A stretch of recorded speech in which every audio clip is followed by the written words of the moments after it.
महाप्राण निराला की एक ऐसी कविता है जिसके सहारे हम यथार्थ संरचना से टकराते हैं। वह तोड़ती पत्थर इलाहाबाद के पथ पर। यह इलाहाबाद का पथ पूरे देश का पथ है। देश के किसी भी सड़क से यदि हम गुजरते हैं तो ऐसे ही वह तोड़ती पत्थर के दृश्य देखने को मिलते हैं। ये कविता एक साथ कई स्तरों पर चलती है। वह पत्थर तोड़ते तोड़ते स्वयं भी पत्थर सी हो जाती है और गुड़ हथौड़ा हाथ करती बार बार प्रहार, सामने तरुमालिका अट्टालिका प्रहार। यानी एक हथौड़ा सामने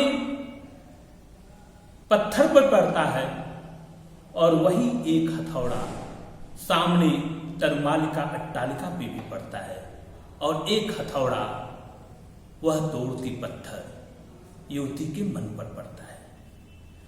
वह तोड़ती पत्थर देखा उसे मैंने इलाहाबाद के पथ पर। वह तोड़ती पत्थर, जो पत्थर तोड़ रहा है उसकी स्थिति क्या है? कोई न छायादार पेड़ वह जिसके तले बैठी हुई स्वीकार।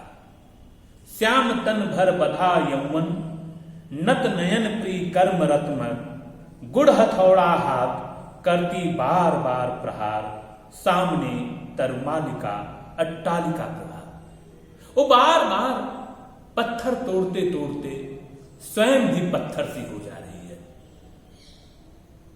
चढ़ रही थी धूप गर्मियों के दिन, दीवा का तमतमाता रूप। उठी झुलसाती हुई लू, रुई ज्यों जलती हुई बू। गर्द चिनगी छा गई प्राय हुई दोपहर, वह तोड़ती पत्थर। सुबह से दोपहर, दोपहर से शाम, यह नियत है पत्थर तोड़ने वाले देश की उन तमाम मजदूरों की जो श्रम करते हैं और उसके बदले में स्वयं पत्थर तोड़ते तोड़ते पत्थर जैसे हो जाते हैं। देखते देखा मुझे तो एक बार, उस भवन की ओर देखा छिन्नतार। देखकर कोई नहीं देखा मुझे उस दृष्टि से, जो मार खा रोई नहीं सजा सहज सितार। सुनी मैंने वह नहीं जो थी सुनी झंकार। एक क्षण के बाद वह कांपी सुघर, ढुलक माथे से गिरे सीकर। लीन होते कर्म में फिर ज्यों कहा मैं तोड़ती पत्थर। वह पत्थर तोड़ती और मैं तोड़ती पत्थर के रूपांतरण की जो प्रक्रिया है, इस पूरी प्रक्रिया में एक मानवीय संवेदन कैसे पत्थर तोड़ते तोड़ते पत्थर में तब्दील हो जा रहा है। यह निराला जैसे संवेदनशील भावुक मन के कवि की चिंता की बात है कि वह देश के उन सारे मजदूरों की ओर से मजदूरों की वाणी को, मजदूरों की बात को वाणी देते हैं कि हमें इनके लिए क्या कुछ करना होगा। जो पत्थर तोड़ रही है वह जेठ की दोपहरी में तमतमाते सूर्य के नीचे पत्थर तोड़ रही है। उसके लिए कोई छायादार तरु की भी व्यवस्था नहीं है और दूसरी तरफ असमानता की इतनी बड़ी खाई कि सामने तरुमालिका अट्टालिका प्रहार।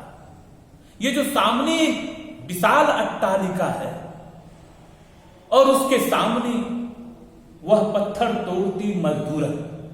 यह जो दृश्यों का ध्रुवांत है और दोनों परस्पर विरोधी दृश्य हैं, कि एक तरफ वैभव के साथ नवधनाढ्य वर्ग रह रहा है और दूसरी तरफ श्रम के साथ जीवन का गुजर बसर करने वाले लोग श्रम करते हुए भी छाया नसीब नहीं है।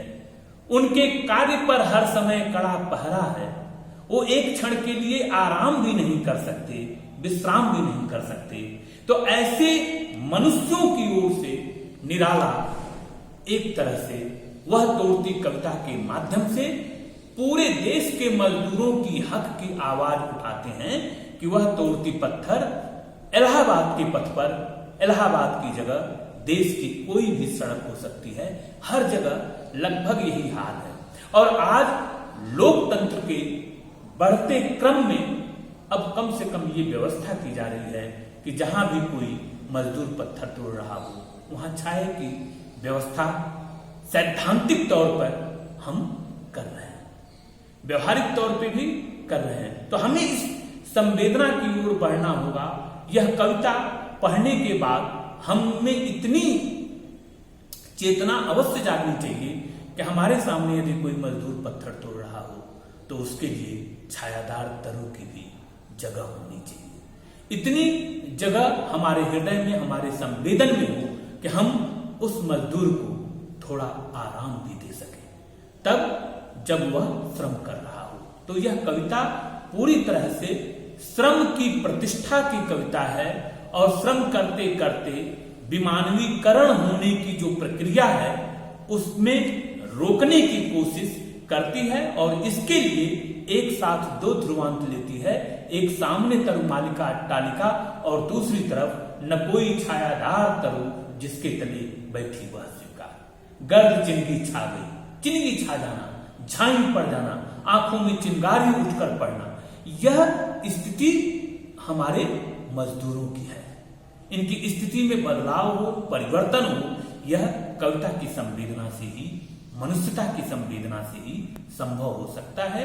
निराला इन्हीं अर्थों में बड़े मानवीय संदर्भ के कवि हैं कि उनकी करुणा की दृष्टि में मजदूर है, भिक्षुक है, कृषक है, समाज का कुचला तबका है, समाज का वंचित शोषित वर्ग है, जिसकी तरफ निराला करुणा की दृष्टि लेकर जाते हैं और यही उनकी कविता को बड़ा बनाती है।